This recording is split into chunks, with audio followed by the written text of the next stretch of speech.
Hey friends, welcome to Shifting Culture. This show exists because of you, your curiosity, your care, your belief that deep, honest conversations matter, and it's also sustained by you. We're listener supported, which means that if you find value here, you can help keep it going. For as little as $5 a month at shiftingculture.substack.com, you'll get ad-free early access episodes, bonus shows, and reflections I don't share anywhere else. It's more than support, it's partnership. And I'm grateful you're here. So go to shiftingculture.substack.com and subscribe for as little as $5 a month. And now, on with the show. We're introducing kids or campers or humans at large to Jesus, but we're not saying, and now you have to believe this certain thing. You have to be this certain thing. You have to act this certain thing. You have to wear this certain thing. We are just simply saying you are in because you are human. And as a human, you are loved and you are embraced by Jesus. And that's what matters.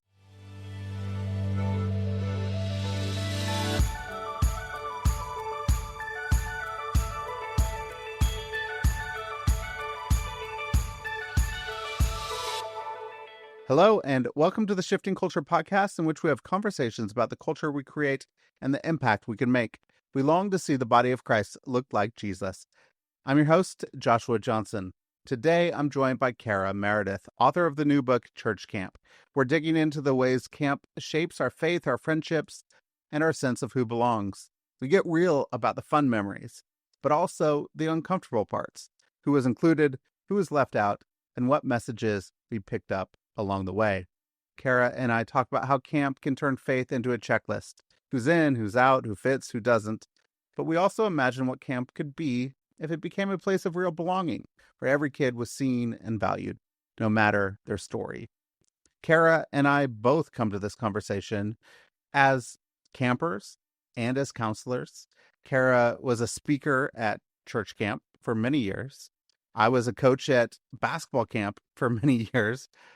And for you, if you've ever looked back on your camp experience with mixed feelings or wondered how those weeks shaped your view of God and yourself, you'll find something here. This episode is about holding the good and the hard together, asking better questions, and dreaming about what's possible. So join us as we go to camp. Here is my conversation with Cara Meredith. Cara, welcome to Shifting Culture. Excited to have you on. Excited to talk about camp today. Thank you. Excited to be here, Joshua.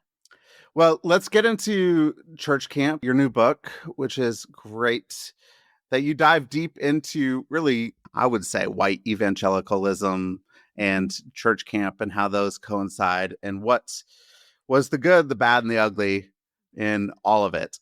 What then is your relationship with camp? And why is camp something that actually can help you unfold white evangelicalism and what it is? I was big in camp.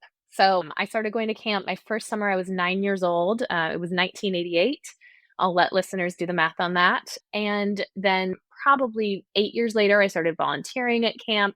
2 years later, so 1998, I worked my first full summer at camp, what the camp world might call a seasonal staff employee. And then after that, that was when I was in college. After college, I became a high school English teacher. And so I had my summers free. And instead of then working at camp all summer, I was camp speaker. So the camps that I worked in were which were both denominationally and non-denominationally affiliated. They were pro-women. They were okay with women standing on the stage, preaching or talking. So that was really where my camp experience took me. So camp to me was something that happened, if you count those camper years, really for the better part of 25 years of my life. Leading up to about a decade ago was when I finally left. As somebody that's been involved in church camp for a long time, why is camp something that you said, hey, we want to look at camp, but really look under the hood of white evangelicalism? And why is camp a really good feature and focus for us to look at? I am a writer. I write different things, but one of the things I do is I write books. And so my first book came out in 2019, and then we had this thing that happened around the world called the pandemic. Really? I missed that. Not sure if you knew. There was this thing called the global pandemic, COVID-19. So COVID happens, the pandemic happens, and my writing stalled, not only because life was really hard, but I think also because there was a bigger message for me, and it was a message of the both and. So from that, I had another book that I put together. It was a collection of essays that paired different words, different opposite words together, and looked at how both could be true at the same time. So, got through the pandemic. I created this book of essays. My agent takes it to sell to publishers, and publishers say, thanks, but no thanks. We need a through line. We don't want individual essays. We want you to go deep with one story. So I say that because as I thought back on life and on my own experience, that's where, when I looked at and thought about camp, I thought, wow, camp is one of the most formative places for me. I am who I am today because of camp. So many of my best friends are from this exact place. And as I've gotten older, I don't like the word deconstruction in general, but as I've gotten older, I think there has been a spiritual evolution of sorts, a change that has happened.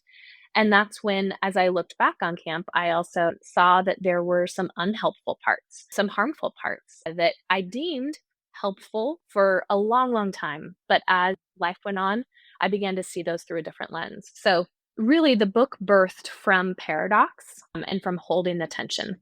So I want to go into the tension, and before we dive into some particulars of camp and what that was like, as you were writing these essays and you were thinking about both and in spiritual life and hey, our daily lives, our political lives, just every part of our life.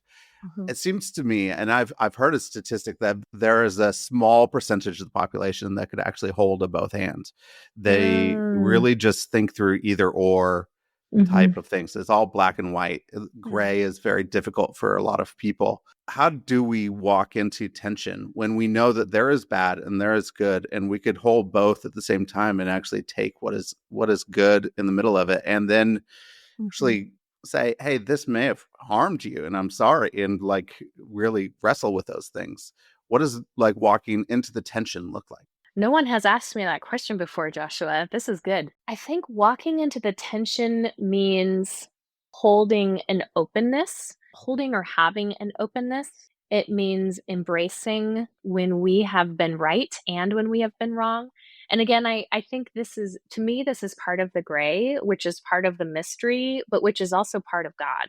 I now call the Episcopal tradition home. I say that because my very last class in seminary, this was 15 years ago, but it was a class on Anglican theology. And I became a convert after that. I mean, I just was like, but the reality is that I fell in love with the theology, and that there's a deep theology within the Episcopal or Anglican tradition that embraces the mystery, which to me is embracing the both and so even though there were so many people, I interviewed a wide variety, almost 50 people for this book. There were folks who absolutely wanted to just throw camp under the bus. They were like, burn it all up. And then there were folks who were like, there is absolutely nothing wrong with camp. Kids meet Jesus here. This is one of the most incredible parts. And I think there are or were or there are folks, there are those of us in the middle who say, yes, we can hold both. And for me, I acknowledge the good and I acknowledge the bad that I participated in, that I perpetuated. So I think there's a willingness to be able to hold or see both. I'm not sure how to answer that, but I think that's where I'd start. That's a good starting place. And so let's dive into some of that, the good and the bad, the tension of Mhm. camp. My camp experience, I would say we were on the periphery of Christian camp. I went to a basketball camp every summer, Super. and we, it was a Christian camp, but we really didn't talk much about Yeah. Jesus until the final Yeah. night. And we talked a little bit about Jesus, right? Of course, it's the final night. You got to talk about Jesus. Mhm. But it was really values based, but it was really transformative for me. And I then Mhm. continued as a counselor, coach, Yeah. teacher in those camps for many years. And man, I've had like some of my most formative experiences were in camp. But I didn't have like this particular church camp experience that you were talking about in the book. So Mhm. take me into what you have seen as a I would say, a typical white evangelical church camp. And where did it come from? What's the history of it? And what was like the formation of these camps? And what was the ultimate goal? Well, I write quite a bit about this, especially in the very first chapter, as you may well know. But if we can put it plainly, the point of camp is conversion. The point of camp is to convert. And it is to convert, yes, to a particular way of thinking as far as a viewpoint of who Jesus is and of who God is through an evangelical lens, but it also is to convert to norms found within white evangelicalism. That's where it can be hard to define because white evangelicals are not just defined by what they believe, but they're often defined also by their voting habits, by their cultural preferences, by a whole litany of things. Now This we have studies that say Muslims are identifying as evangelicals and because of their mm, political mhm. stances. So it's just interesting that way. So it's true. Keep going. Yeah. Yeah. I mean, you look at the 81%. Like, the reality is that it's not just about voting a particular person into power, it's also about the values that are embodied within this belief system. So, for me, the book is deeply theological, even if we're unpacking a whole lot of things along the way. But the book is laid out by the 7 main talks that I gave as a camp speaker over the years. And that was at a number of different types of camps, from young life camps to, again, denominational and non-denominational camps. And I think in all of those places, it goes back to really, it goes back, you're looking at conversion, but it also goes back to a particular message that is going to get a person or persons from point A to point B. And so if the point is conversion, then how do we get there along the way? We can then say, well, we get there by presenting the 4 spiritual laws. Bill Bright, Campus Crusade for Christ, 1956. He comes up with the 4 spiritual laws, which results in literally billions of people around the world converting to a particular brand or type of Christianity. And that's where, I always used to laugh at it, but that's where you have the 2 cliffs. If listeners could see me now, I'm putting up my 2 fingers, and you have man on one cliff, it was never a woman, and you have God on the other cliff. And God loves you so much and wants to be connected to you, but God cannot be connected to you, or he cannot be connected to you. It was always also a male God, because sin separates you. And that's when Jesus comes in on the cross. And so in the camp context, there was oftentimes a message that was presented over the week that was a truncated version of the 4 spiritual laws, that oftentimes aired heavily on the side of penal substitutionary atonement theory, which was one particular way of viewing God, but it was also a particular way of viewing self that I argue was actually really harmful. And through that, I mean, there are so many other parts of camp from a speaker's position, and really from and through and with a lot of different camps. This is it, if conversion is the end goal, then this is how you get converts, is by preaching this message. So all the fun and all the games and everything, and it leads into nightly talks, Mm. leading people into this conversion experience. If you look back with a lot of talks that lead to conversion experiences, one-time conversion experiences, a lot of times don't lead to long-lasting, authentic faith. Sometimes Mhm. it is like, hey, I had this mountaintop moment. And then they're thinking, man, I don't know how this reaches my everyday life. So it's Mhm. not really there for me. Discipleship, mystery, all those things need to happen so that we actually see God with us in our Mm. life and what that looks like.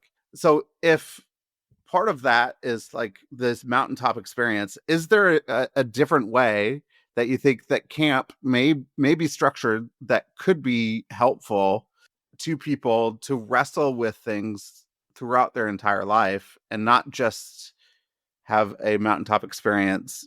And but mountaintop experiences can be good too. So this how do you wrestle with it in the middle of it, knowing that, hey, we only have a week with these kids, but then like follow up and stuff too. Like all of that stuff is in the mind of people looking like, what's next? How do we do this? Is there a Yeah. way to shift? I am a huge outdoor person, outdoors person. I'm not sure if we put an S on that, but part of why I am an outdoors person is because that is where God meets me. And I know whether I step into the backyard, into my garden, and am just out there, or whether I go on a hike, or whether I take my kids camping, or whatever it is, I know that if I am out in the outdoors, then I'm going to come into a space in which the sacred and the holy is there, and I'm going to be confronted by God. And so I think part of the tension that has happened with a lot of our camps, which is not true of every camp, but in a lot of our camps, I think because because it's what we think kids need, kids or campers or whomever is there, camps become can so easily become programmatic spaces that are trying to entertain, that are trying to just be big and campy, for lack of a better word or phrase. They're trying to be, the most explosive and the funniest, and that also then goes down into how God is presented. Just in being or trying to be the biggest of all, it's almost as if we forget that God is already in that space, and that there need not be this convincing that needs to happen. So I think for me, in answer to your question, I do want to say I think there are so many camps that are doing it right. I think camp is a gift in and of itself. So many places don't allow cell phones, and our kids are all getting cell phones younger and younger. So it's one of those that cell phones are banned for the week. But if it, there can simply be an invitation to bask in the beauty that is in front of you. I think that's one of the things, but that's one of the things that camp allows. It allows time and space to just be, and to then not have to fill the gap with convincing, with trying to convince another of what they need. That's good and It's that's a start. helpful. It's All a right. start, and I Okay. I I agree with it. I think it's a start. I mean, I'm just saying, Keep how do we pressing. do that? How do you shift a whole mindset saying that it's my job to entertain and it's Mhm. my job to, if I was the MC at night there, my job was to be the clown. Like it was, Mhm. that was part of it, right? So my job is to entertain, to do skits, to do things to Mhm. make sure that these kids can be engaged and Mhm. entertain. So, what is then the tension between engaging and entertaining, and in a space of like holding space to encounter the divine in a real sense, in a real thing, and it's not just a show, but it's the real thing. What's the balance when you do have those tensions?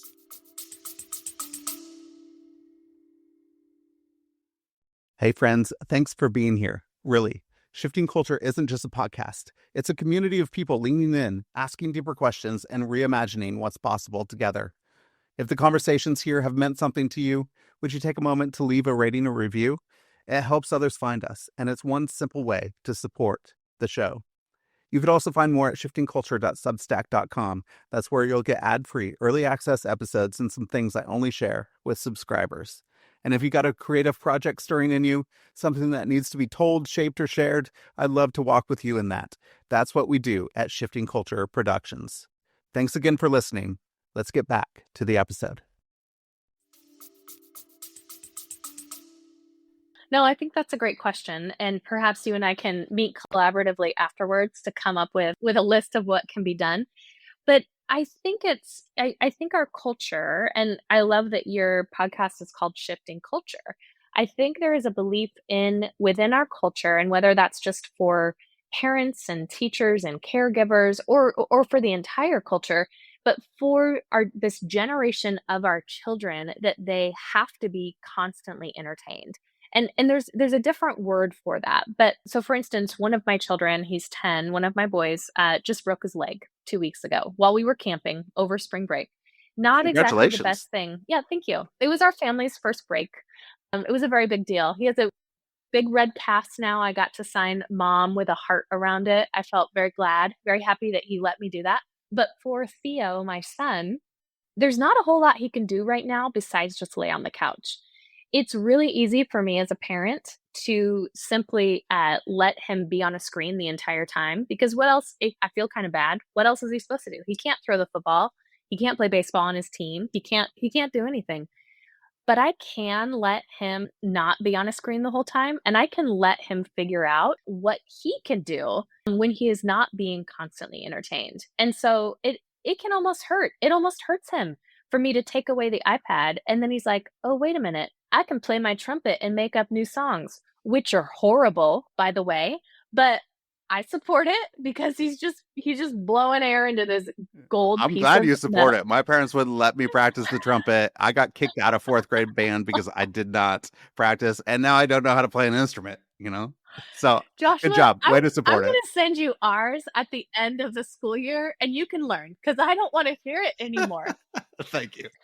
But I mean, there just as there are, just as there is this undergirding belief that we need to entertain our children being all of our children. What would it look like in a camp setting to do the same? To just let kids figure that out and to figure out the trumpet that's lying right there beside them and to just like again, I take my boys camping and I see what happens when we get into the woods. I mean, granted broken legs happen, but also they don't get screens when they're there. And pretty soon they're making new best friends 2 campsites over, or they're riding their bike until, 9 o'clock until it gets dark. They're burning their marshmallows as black as they can. I mean, they're figuring out fun because they're being given an opportunity to simply enter in and embrace. We need to create spaces where kids are bored so Yeah, that they can yes, let kids engage. be bored Exactly. because then good things are gonna happen from it, so. Yes, that's good. So when you were looking back and you were saying, okay, maybe all of this good stuff that I thought was really good. Hey, maybe there was some stuff that was malforming me. It Mm. wasn't forming me in a way that actually was helpful. What were the threads? What were the things that you started to pick at that really started it? Like this to go, Mm. oh, maybe that was the malforming thing. There were a number of malformations, if that's a word. I think for me, it started with people. I began to look around and see who was not there.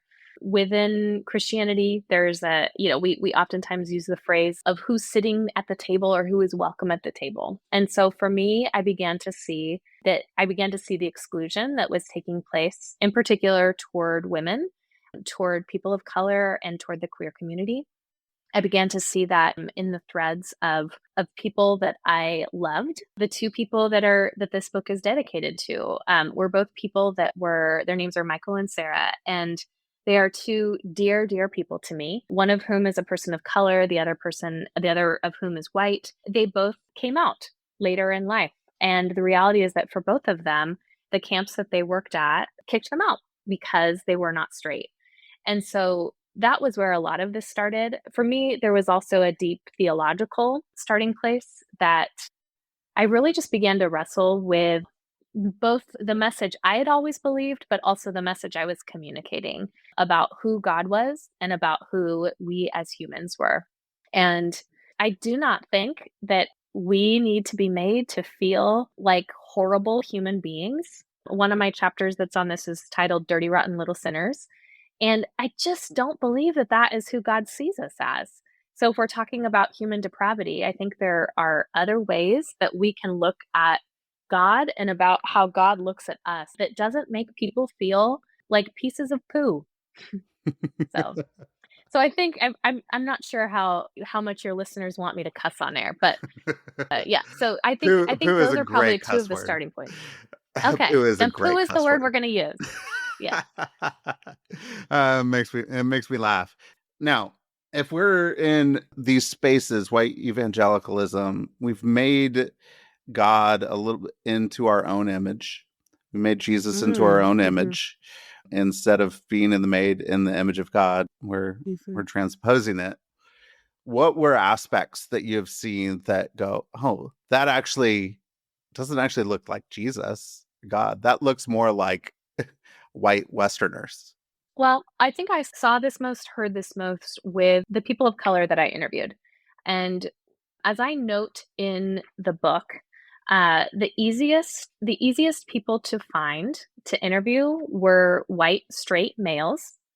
The second easiest were white, straight females, and then queer identifying people, and finally people of color. And to me, that also shows the harm that happened. So in that way, I think a lot of the conformity happened. A lot of the conformity that white evangelicalism invites folks into is a conformity that looks and believes a certain way. It's a conformity of assimilation. There was one young Black man that I interviewed, and I found him and invited him to do an interview after reading something that he had written online. But of the cultural and theological assimilations that he was invited into, this is what he writes. I'm just going to read a short paragraph. I lament the idea I needed to buy Chacos, use multicolor highlighters for my Bible, and listen to white Christian music to feel like I was a part of what God was doing. As a Black kid, I felt forced to sacrifice the parts of my Blackness I loved and the parts I didn't even know existed to have a seat at a table which was built on white normativity. I do not like Comfort Colors t-shirts, but that's what I wore because Young Life told me that's what I should like. My Blackness was once used as the punchline of a skit because my area director said there would be nothing funnier than a large, angry Black man coming in and tackling someone. So I think that within this, I think that the conformity and the assimilation is real. And yeah, and I think it's something we need to lament. I remember I think it was a few years ago, I was teaching in Brazil, and I was teaching on something found in Ephesians. And I remember afterwards, this pastor came up to me and says, how come I've never heard this? Like, this is the first time we've heard these things. And I actually had to apologize. I was like, I apologize for my white evangelical brothers that have transported something that wasn't actually in scripture, but it was just culturally part of what they knew. This is the thing that I think we have to do some work to be more self-aware in our own awareness, because oftentimes I think that camp counselors and people at camp, pastors, people, they don't know what they don't know. And I think most of them are really trying their best, and they're just regurgitating information that they have heard. What do you think that work looks like for people to say, maybe I don't have everything figured out. Maybe everything's not as certain as I thought it was. What can I start to do to help me, like, lift the blinders off? That's a big question. And that also might be one that you and I need to meet after this podcast episode to come up with a huge list. I don't know if there is a way in which this can be forced. I think so much of this is time. For me, for instance, my experience of marrying my husband, who identifies as Black, who is the son of a civil rights icon, that was really big invitation into wrestling with and identifying my whiteness and privilege. And so for me, 15, 16 years ago when we met, I need to figure out when we met and married and do the math at some point. But for me, that was really the start of my own journey into issues of racial justice, but also, again, owning my own privilege and my whiteness. In the same way, when it comes to, and that would be, I should add, a journey that I am still on, that I will always be on, because mine is a learned experience and not a lived experience. In the same way, when it comes to our spirituality, when it comes to our belief systems, to Christianity, I don't know if there necessarily needs to be if there has to be a catalyst for that. Maybe the catalyst is just like an inkling inside, and maybe then it's a matter of, okay, I'm going to start reading books that challenge me. I remember when I was in seminary, we had all of our main books, and the reality is that those main books were all, for the most part, were written by white men. And then we sometimes had alternative titles, and those would be the titles that were written by people of color or by women. So maybe it's a matter of looking at our bookshelves and I'm saying, okay, who do I need to be learning from that is here, that literally they're not on my bookshelf. So we start reading and listening and learning to others. I think for me, there was a big unpacking that happened theologically.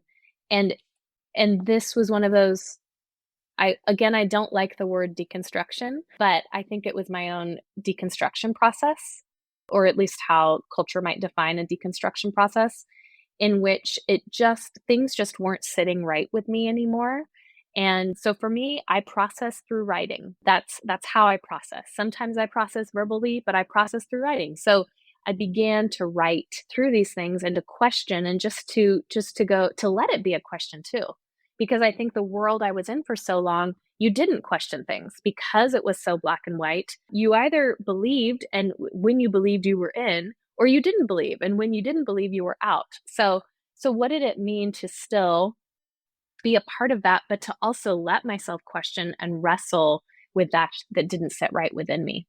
I think one of the things there, I mean, a lot of people have been talking through bounded sets and centered sets. A Mm. centered set where Mhm. Jesus is the center, and no matter where you are, if you're facing towards Jesus, that's fantastic. You could be really close to Jesus, like facing away from him, and you're not even going towards him at all. You're going the other direction.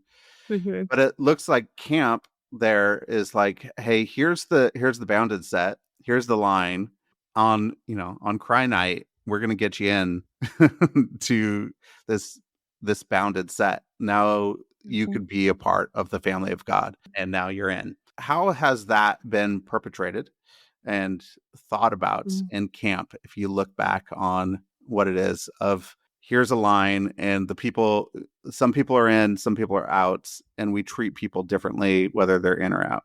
I define this, at least in the book, whether or not it makes sense to other people, but I define it as a caveat of belonging, where oftentimes there's a message of Jesus. The message of Jesus is proclaimed and is taught from the front, and the reality is that Jesus is the most beautiful part of the Christian faith. Like, Jesus is why we call ourselves Christians, because Jesus died and rose again, and we have life after death, like N.T. Wright would say.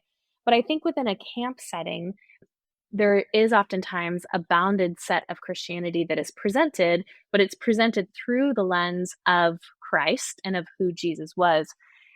So what does it mean instead to invite, like you're saying, to invite people into a belief system about who Jesus is that is unbounded? One of the things that I write, I say, when Christ is the well, everyone is in and no one is out.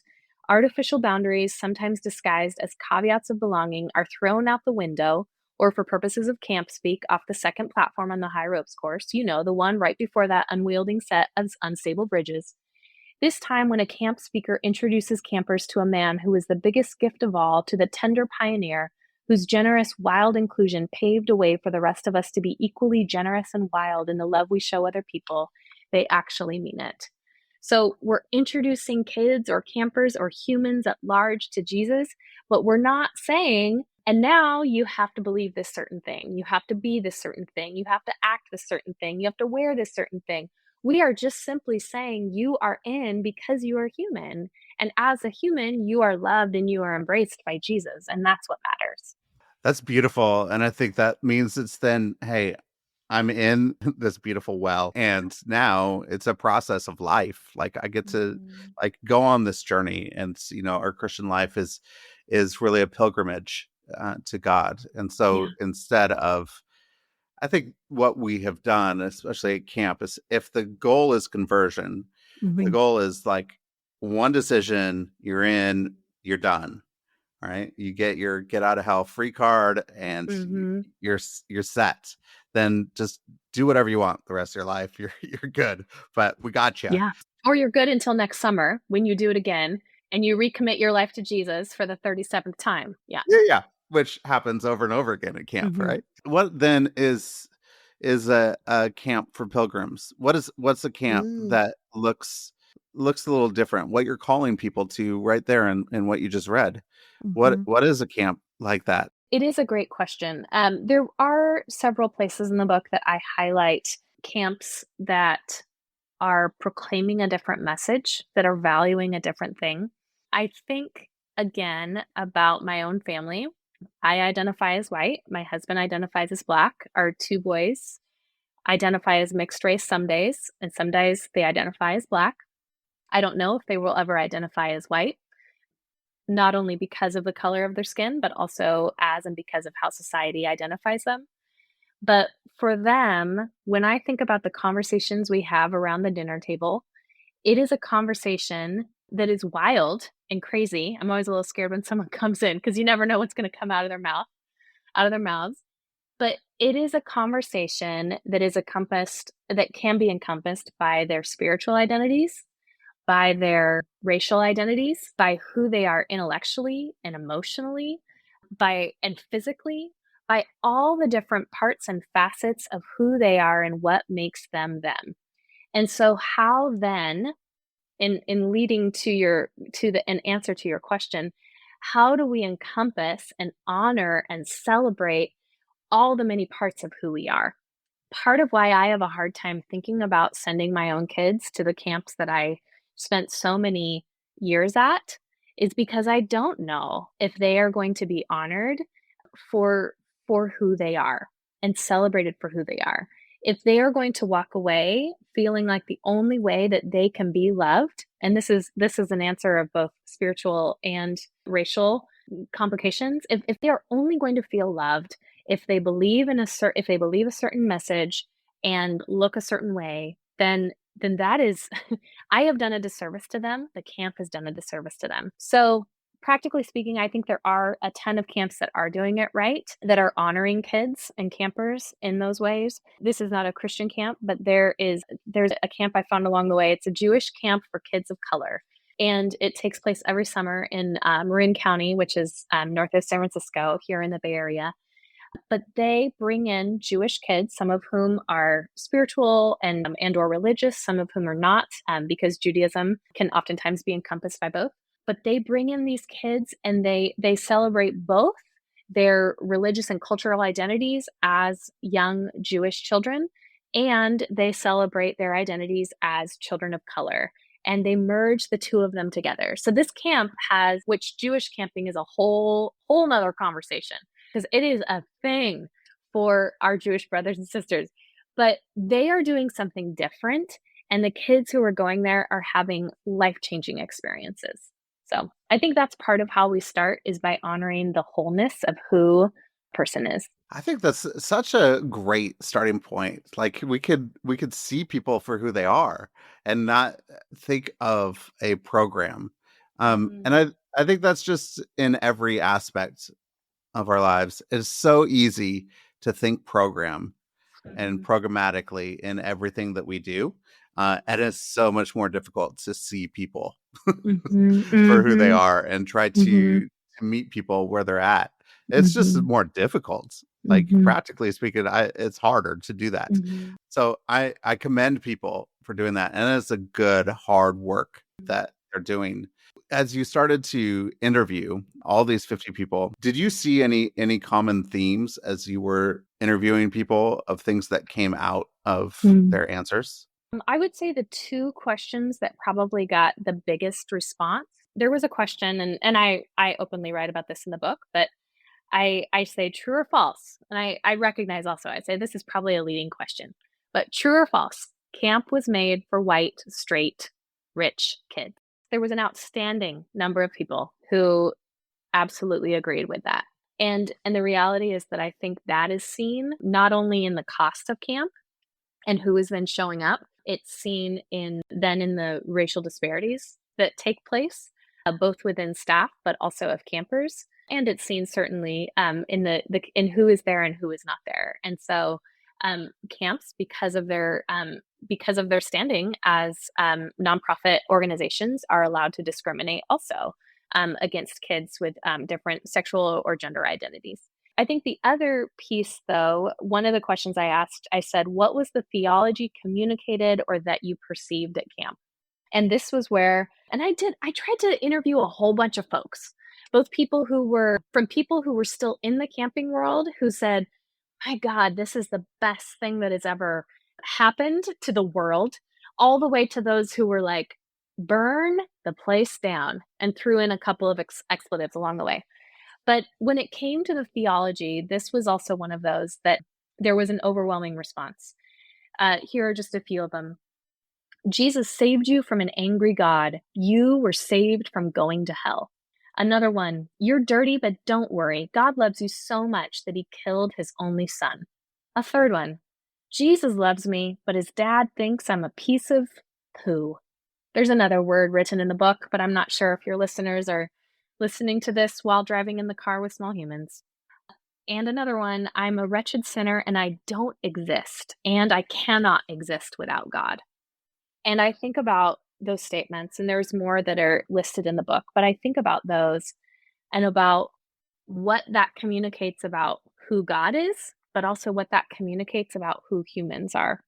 And to me, it's no wonder that wide swaths of those who previously identified as Christians are deconstructing by the day and are not finding God within themselves or within their belief systems. They're not there. There's fit no longer exists between the two. If you talk to these some of these people that are then deconstructing, if you don't like to use the word, although the word has been used a lot in this conversation. We can use the word, it's fine.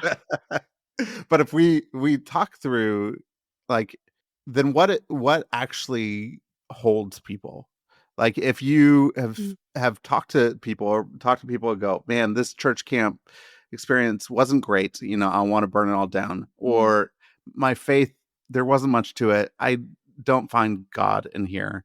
Is there mm, anything that is holding people in the midst mm, of a place where they do feel unmoored, and they feel like, hey, mm, I don't know what's up anymore. I don't know what's right and wrong. I don't know what's up and down. I just, like, what is it? Is there anything holding people? And is there, like, a common theme that you've seen in the midst of people wrestling with these things mm. that they're being held with? Yeah. That's a good question. To which I say to all of your questions, you're a very good question asker, Joshua. Oh, I would thank you. just like to point that out. I think I have a hard time answering this because I think it is different for everyone. I think the pandemic did a number on our churches and on our belief systems. And maybe that's just something that I'm seeing on the West Coast, but I don't think that we are the same people, not just the pandemic, but also the racial reckoning that's happening in our country. Also, I mean, just all these different movements that have been happening over the last 20 years. Theologian Phyllis Tickle, she has a book. I think it's a 2008, so it's almost 20 years old now. But her book, The Great Emergence, which is about the fact that every 400 years, starting with Christ, every 400 years there is this reckoning, there is this laundry basket being turned upside down and over with that which was the face of Christianity that is then dumped out and made anew. And she writes or wrote that we are in that season right now, which she calls the Great Emergence, in which everything is being flipped turned upside down. So, is there something that is holding these people? I think for those who continue to find solace in or with God, and or with the church, I think there is sometimes solace in other faiths or forms of spirituality that are more open to their belief systems. So, for instance, I think a lot of folks are finding home in a lot of folks who maybe were in that previously are finding a home in post evangelical environments, or in Protestant environments. I know for me, I found a home in the Episcopal Church, which is wildly different in some aspects from what I grew up with and from this world that I was encompassed within. And also, it's the same. I think for a lot of people, though, as people deconvert and are leaving Christianity by the thousands every single day, they don't necessarily step into new environments. And so I don't know what's holding them. But I do think they are forever searching and looking. And so what does it mean to notice that and to hopefully create spaces where people can still. Okay, Kara, I want to end in the camp conversation with No. some camp experience that was really life-giving for you. It could be Mm. as a camper or as a counselor. What was really life-giving? Again, Joshua and his questions. The image that comes to my mind, so for 2 summers, the 2 summers after my freshman and sophomore year of college, I went and worked at this camp, and I was a ropes course instructor. And we would there was a team probably of 5 or 6 of us, and we would go from all these different elements. There was the ropes course itself, but you could also be the low elements instructor and the climbing wall instructor and the zip line instructor. So you would just rotate every single week to these different places. And when we were on the high ropes course, we would don our harness. We would have our harness along with a big long rope and our carabiners that were attaching us. And we always had to have someone up in the trees who would just be dangling from the trees to help kids, campers, when they came through, because there would always be that scary person, or there would always be that person who was really scared. So for me, I think there's that image of kind of being held and of dangling, but also of helping others and of the confidence that came from that. I wasn't necessarily super scared to go up there. I thought it was pretty fun to just hang and dangle from the ropes at the top. But there had to be an element of trust. And so I think for me, just the confidence also that camp instilled, but the desire to help, and then being acknowledged and being celebrated for exactly who I was in that moment, but also just overall. I think that was something that camp gave me that I'm just so grateful for. That's beautiful. That's a beautiful image. I love the picture of that and what that means and that says about community and who we are Mm, with one another, and especially in this world of America when it's hyper individualism and it's all mhm. about me. I think that that's a beautiful picture that you just presented. Cara, I have a couple of questions. Number one, what hope do you have for church camp? That for your readers, people would pick it up and read. What do you hope that they would get from this? I hope that they laugh. I hope that they feel deeply. I hope that they wrestle with the mystery. And I hope that they walk away longing for something better and realizing that something better is possible. If you could go back to your 21-year-old self, what Oh advice would you boy. give? Mm, ask more questions. Yeah, Good advice. Very good advice. there you That's go. really good. I feel like these are rapid fire, so I don't need to add anything, but No, that's so I'll let us fantastic. sit with that. Yeah, sit with the implications of that. All right. Anything you've been reading or watching lately you could recommend? Well, my husband and I are very, very behind, but we have been reading, or we've been watching, excuse me, Bridgerton. We took like a year pause, but we've been picking it up just even this last week, and we're like, oh, this is so good. Um, I just read this book. It's very big and fat. It's titled Here I Am by Jonathan Safran Foer. He's the one that wrote Extremely Loud and Incredibly Close. This one, I feel like this one, all of the like funky theology nerds who are drawn to, for those of us within Christian spaces who are drawn to the Old Testament and the Jewish tradition, are going to find resonance with this book, which honestly follows part of the story of Abraham. So, but it's completely fictional, set in New York City, modern day. Um, so yeah, I just read that. I don't know if I would say that I loved it, but I did finish it. I was intrigued. So Congratulations on finishing Here I Am. That's thank you. that's a feat. It's always nice when you finish a Oh my novel. gosh, it was a lot of pages. I Yeah, it normally looks stop at big. like 200. I was like, this is a commitment from the free little library. Whoo, the big one. That's good. How can people go out and get church camp, and where would you like to point people to? How could they connect with you? Yes. Church camp is available or will be available on April 29th, wherever books are sold. I would encourage you to go into your local bookstore and order it, just because I always love supporting local independent places, but you can also find it online wherever you like to buy books. You can connect with me. I'm on Substack, Cara Meredith, .substack.com. Otherwise, I'm on most of the internet spaces, and in those places, I am Cara Meredith Writes in most of those places. Perfect. Well, Cara, Wow. thank you for this conversation. I really enjoyed talking to you. I really enjoyed getting into camp experience, what it was like, the good, bad, and the ugly of it, and how maybe we could reimagine something different. Thank you for actually accepting some of these like heavy, deep, Mm. hard, practical questions that I threw at you. because I think they're good. It's something that we should wrestle with. I really think that as we're thinking about how we entertain, how we try to make God in our own image, how we have made people who are in or people who are out. We want to make sure that people look like us. All of those issues, I think, are really good to deal with. That we have to start to uncover what is behind those and really get to the what Richard Rohr says, the really real underneath everything. And when we do that, I think, hey, this world can be beautiful and camp can be beautiful. And so thank you for wrestling with those things with me.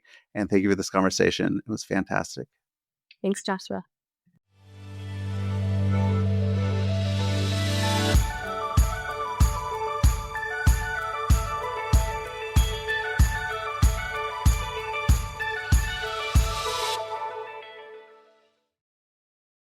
Thanks for listening to this episode of Shifting Culture. This show was edited and produced by me, Joshua Johnson, at Shifting Culture Productions. If you're enjoying the conversations, consider supporting the work by subscribing at shiftingculture.substack.com. For as little as $5 a month, you'll get ad-free early access episodes and other exclusive content delivered straight to your inbox. I'd love for you to not just listen, but engage. Reach out. Share what's resonating, and let's keep shaping culture together. Whether you're a listener with feedback, a creative with an idea, or a brand looking to connect with a thoughtful, engaged audience, let's talk.